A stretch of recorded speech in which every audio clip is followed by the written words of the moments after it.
الہکم الہ واحد، بے شک تمہارا معبود ایک الہ ہے، ایک معبود ہے۔ پچھلے 2 رکوع میں سورہ نحل میں اللہ نے اپنی قدرت کے دلائل بیان کیے، جس کی تفسیر پوری ڈیٹیل سے گزر چکی ہے، تو اس کا بھی حاصل یہی نکلتا ہے کہ تمہارا معبود صرف ایک ہے، کیونکہ کوئی اور اگر ہوتا تو تخلیق میں وہ کچھ تو شرکت کرتا نا اللہ کے ساتھ، کوئی تو ایسا کام ہوتا جو ہم کہتے ہیں کہ اس نے کیا ہی ہے۔ جب کوئی بھی کام وہ نہیں کر رہا تو وہ کیسے معبود ہو گیا؟ الہکم الہ واحد، لہذا تمہارا معبود صرف ایک ہی الہ ہے، دوسرا کوئی نہیں ہے۔ فالذین لا یؤمنون بالآخرہ، پس وہ لوگ جو آخرت پر ایمان نہیں رکھتے، قلوبہم منکرۃ، ان کے دل منکر ہو جاتے ہیں،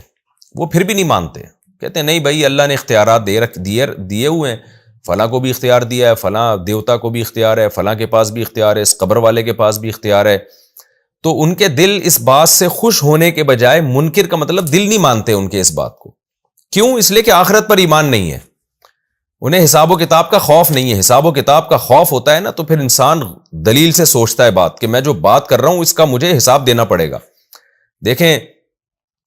آپ ایگزامینیشن ہال میں جب بیٹھے ہوتے ہیں نا، ایک تو ویسے ہی کسی نے آپ سے کوئی بھی بات پوچھ لی تو آپ غلط سلط بھی جواب دے دیتے ہیں، کیونکہ آپ کو پتا ہے کوئی پکڑنے والا تو ہے نہیں۔ لیکن جب آپ ایگزامینیشن ہال میں بیٹھے ہوتے ہیں اور پھر آپ کے پاس ایک سوالیہ پرچہ آتا ہے تو آپ کی کوشش ہوتی ہے ہر سوال کا بالکل صحیح جواب دیں، کیونکہ آپ کو پتا ہے اگر میں نے غلط جواب دیا تو نمبر کٹیں گے۔ بالکل یہی انسان کی حالت ہے کہ وہ مختلف چیزوں کو جو اینالائز کرتا ہے، مختلف قسم کے جو تبصرے کرتا ہے، اگر اس کو یہ پتا ہو نا کہ میرا ایک ایک تبصرہ نوٹ ہو رہا ہے اور کوئی بات بھی میں نے اگر غلط کی، کوئی کانسیپٹ بھی میں نے غلط پیش کیا تو مجھے پھر اس کی سزا ملے گی، مجھے بھگتنا پڑے گا، تو پھر کوئی بھی شاید دنیا میں غلط نہ کرے، ہر آدمی صحیح بات کرے، سوچ سمجھ کے بات کرے گا وہ۔ تو یہاں بھی اللہ کہہ رہے ہیں کہ مشرکین کو پتا ہے کہ ان کے بتوں نے، ان کے معبودوں نے اور ان کے جو باب ہیں جو قبروں میں جا چکے ہیں، جن کو یہ پوجتے ہیں، یا زندوں کو جو یہ پوجتے ہیں، یہ اس کائنات کی تخلیق میں یہ ان کا کوئی حصہ نہیں ہے، یہ ہماری طرح مکمل محتاج ہیں، یہ اپنی بگڑی نہیں بنا سکتے، ہماری کہاں سے بنائیں گے؟ لیکن چونکہ آخرت پر ایمان نہیں ہے لہذا باپ دادا کی رسومات کو فالو کر رہے ہیں، اور جیسے کہ ابراہیم علیہ السلام نے کہا تھا مودۃ بینکم فی الحیات الدنیا، تمہاری آپس میں محبتیں تمہیں شرک پر مجبور کر رہی ہیں، تمہیں پتا ہے کہ اگر ہم شرک چھوڑیں گے تو کلچر سے کٹ جائیں گے، تو آپس کی رشتہ داری کو بحال رکھنے کے لیے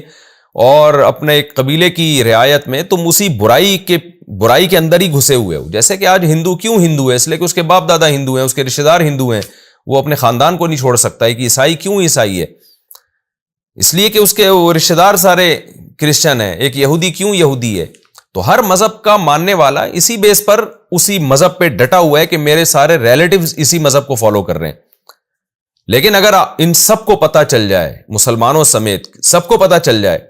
کہ ہم اگر کسی بات کو فالو کر رہے ہیں تو ہمیں قیامت کے دن اس کا جواب دینا پڑے گا، اور جواب میں یہ دلیل نہیں چلے گی کہ میرے باپ دادا تھے یا میرا خاندان تھا، اور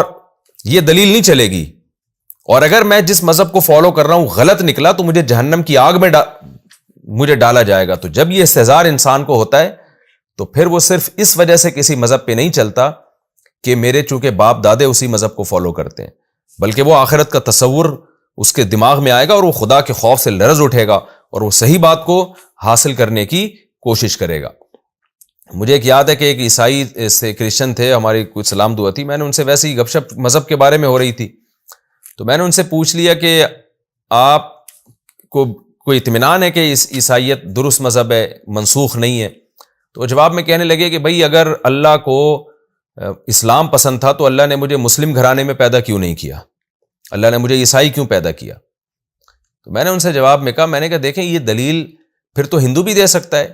کہ اللہ کو اگر عیسائیت پسند تھی تو مجھے اللہ نے ہندو کیوں بنایا، سکھ بھی یہ کہہ سکتا ہے، تو یہ تو کوئی دلیل نہ ہوئی۔ بلکہ اس سے بھی ہم آگے بڑھتے ہیں، کوئی شخص چوروں میں پیدا ہو، اس کے باپ دادے سارے چور ہوں، تو کیا اس بیس پہ اس کو چوری کی اجازت دے دی جائے گی کہ سارا کلچر ہی چور ہے؟ تو کبھی بھی جرم کی اجازت اس بیس پہ نہیں دی جا سکتی کہ آپ کا کلچر اس جرم کو پروموٹ کر رہا ہے۔ تو قرآن کہہ رہا ہے کہ یہاں بھی لوگ مانتے ہیں کہ توحید اصل ہے، اللہ کے سوا کوئی عبادت کے لائق نہیں، لیکن آخرت کا انکار کرنے والوں کے دل منکر ہوتے ہیں۔ اصولی طور پر تو توحید کی بات سن کر انسان کو خوش ہونا چاہیے،